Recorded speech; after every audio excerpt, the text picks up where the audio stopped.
Here we have our back scaled block pattern, and as you can see, it does have a back shoulder dart.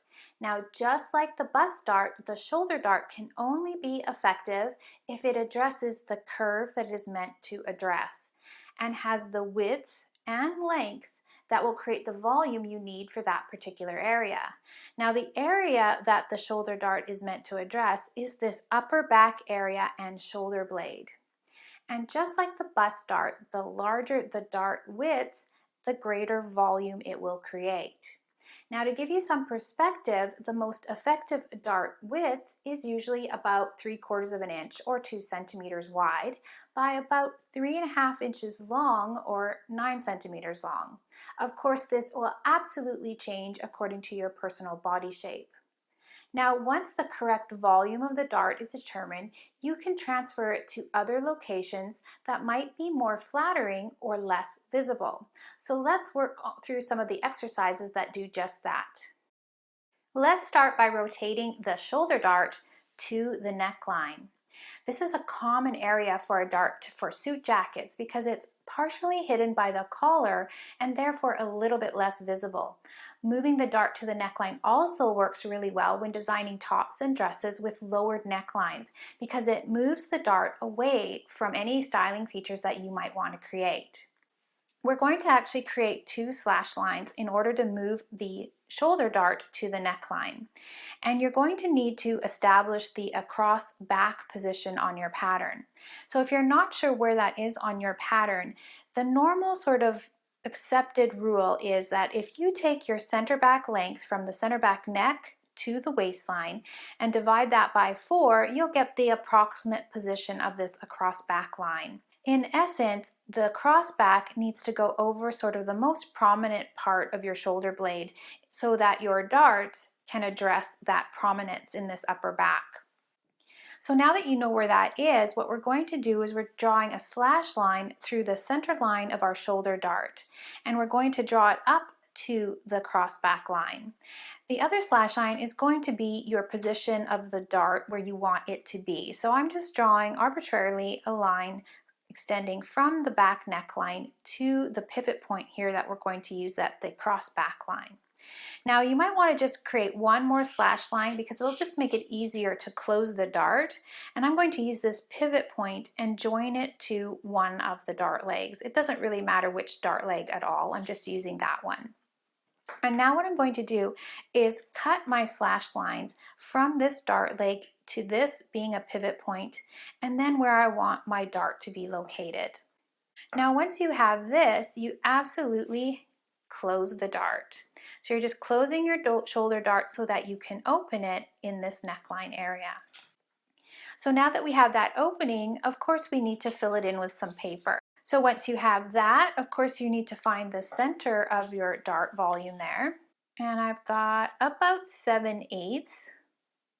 So just find the midpoint of that dart, and you're going to draw a line from that midpoint down to the pivot point that you used at the cross back line.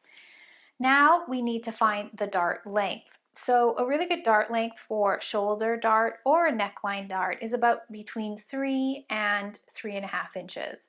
So let's use 3 inches here at the back, and I'm just measuring this along the original slash line here just to get the approximate point.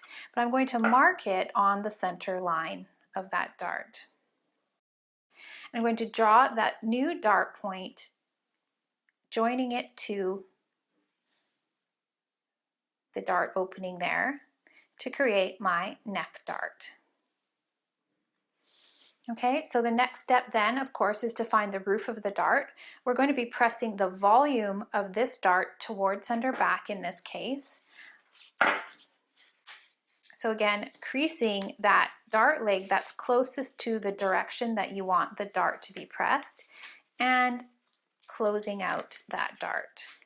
Once you have that, you're going to make sure that you have a really nice smooth line here. So if you have to make any adjustments to blend that line, by all means do that. And once you've got that blended, you can trace over that dart volume to create your dart roof. So once again, you may not be able to see it, but if I draw it in here, you'll see the dart roof for your neckline dart. Now let's rotate the dart to the center back line. We're going to be creating a yoke seam.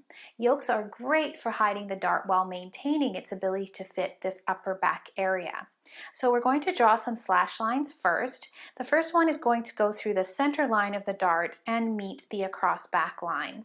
The second one is going to go from center back to meet that intersection of the center line of the dart. And I've just added one additional one to help us with closing the dart, and that's just joining this pivot point here to the outside, to the inside dart leg here. And now I'm going to slash from the center back to this pivot point and down from the shoulder line to the pivot point. And then we're going to close the dart. So just closing up that dart and then securing it in place. So once you have that in place, you're going to see that the dart has opened at center back. Now, in order to create our yoke seam, we're going to need to draw a line all the way down and through to the armhole, so we can separate these two pieces, the upper back and the back bodice. So this is going to become our yoke, and this is going to become our back bodice piece. So in order to do this, we're just going to take our grid ruler, and I'm going to extend this line, this back yoke seam line, all the way out to the armhole. So basically I'm creating two separate pieces by extending this across back line out to the armhole. Now you're going to see when I separate those pieces along that slash line, what we're going to end up with is a straight yoke seam line here at the top for the yoke, but we're going to end up with a curved line here at the back bodice. And that's because what we've done is actually moved this shoulder dart fitting to the armhole area. So you can see here that's the gap that's created by the dart volume. But since we're going to sew it in a seam, you can see here how the fitting remains intact while we still have removed a dart essentially.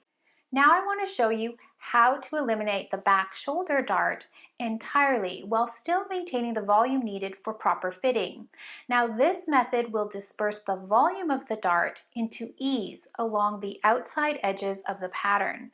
So we're going to create some slash lines first. The first one is going to go through the center line of the dart to the across back line.